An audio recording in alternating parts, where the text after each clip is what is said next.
আমি একটা যেটা ইদানিং গতকাল আজকে এবং গত কয়েকদিন দেশে একটা আলোড়ন হচ্ছে, প্রচন্ড রকম আলোড়ন, কিন্তু এটা ছোটখাটো বিষয় নয়।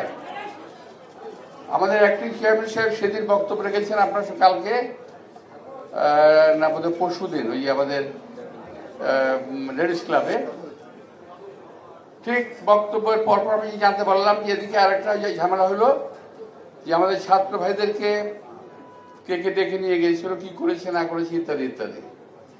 এখানে একটা ব্যাপারে সবসময় আমরা খেয়াল করেছি যে বিএনপিকে কেউ এমন একটা শিবিরে ঠেলে দেওয়ার চেষ্টা করছে যে শিবিরটা অনেকটা আওয়ামী লীগের মতো।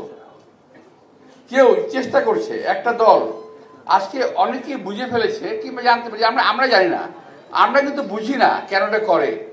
আমরা বলেছি আমরা নির্বাচন করব, নির্বাচনের জন্য আমরা 17 বছর লড়াই করেছি।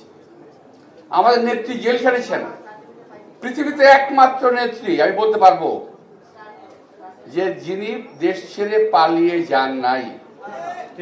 দেশের নেতা কর্মী মাটি মানুষকে ছেড়ে তিনি পালিয়ে যান নাই। এখন তিনি আজকে তার কোনো চিকিৎসা চলছে না, যা আছে এবছর যদি আলহামদুলিল্লাহ তারা ভালো রাখেন আমরা হয়তো আরো কিছুদিন ওনাকে পাবো, কিন্তু ওনার চিকিৎসার অবস্থা নাই। তো এই একটা অবস্থা তিনি বরণ করে নিয়েছেন। আমরা জেলখানা ওনার সঙ্গে দেখা করেছি, যখন দেখা করেছি তখন যে ওনার অবস্থাটা ছিল যেখানে থাকতেন এটা কল্পনাও করা যায় না, স্বেচ্ছেতে একটা জায়গা থাকতেন।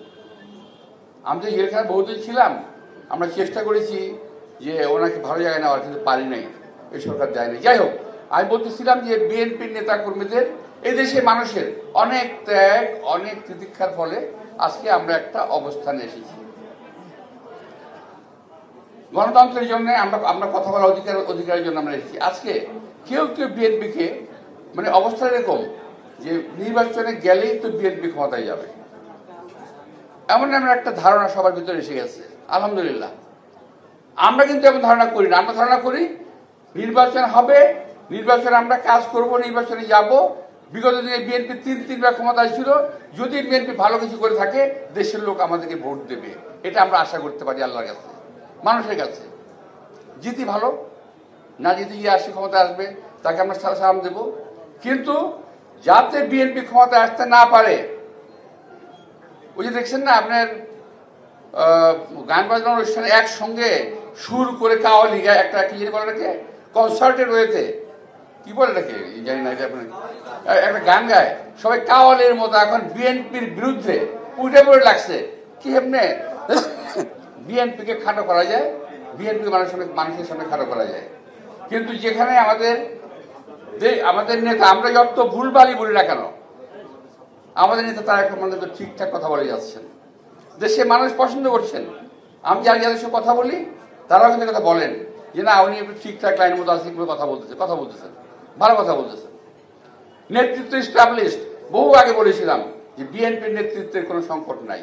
এটা আমি এখন থেকে আর 10-12 বছর আগে বলেছিলাম লেডিস ক্লাবেই, আজকেও বলি নেতৃত্বে বিএনপি কোনো সংকট নাই।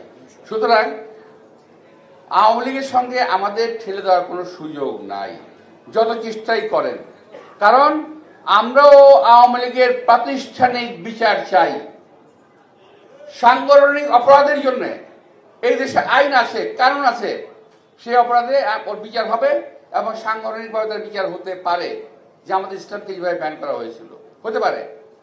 যারা ব্যক্তিগতভাবে চুরি চামারি করেছে, ডাকাতি করেছে, অন্যায় করেছে, লুট করেছে, এই দেশে সব শেষ করে দিয়েছে, তাদের বিচার হবে। বিএনপি তো কখনো না করে নাই, কিন্তু এমন একটা অবস্থা হয়ে গেছে যে না বিএনপি আওয়ামী লীগ। আরেকটা আছে কি জানেন, বিদেশে বিদেশি কিছু লোক আছে, অনেকে বলে কান দিয়েন না, আমার কানটা খুব খারাপ, আমি সব শুনি, তো কান আমি দেই। কারণ ওই লোকগুলা এই বাংলাদেশকে কখনোই শান্তিতে থাকতে দেবে না, কারণ এরা কারো না কারো দায়িত্ব পালন করছে এজেন্ট হিসেবে।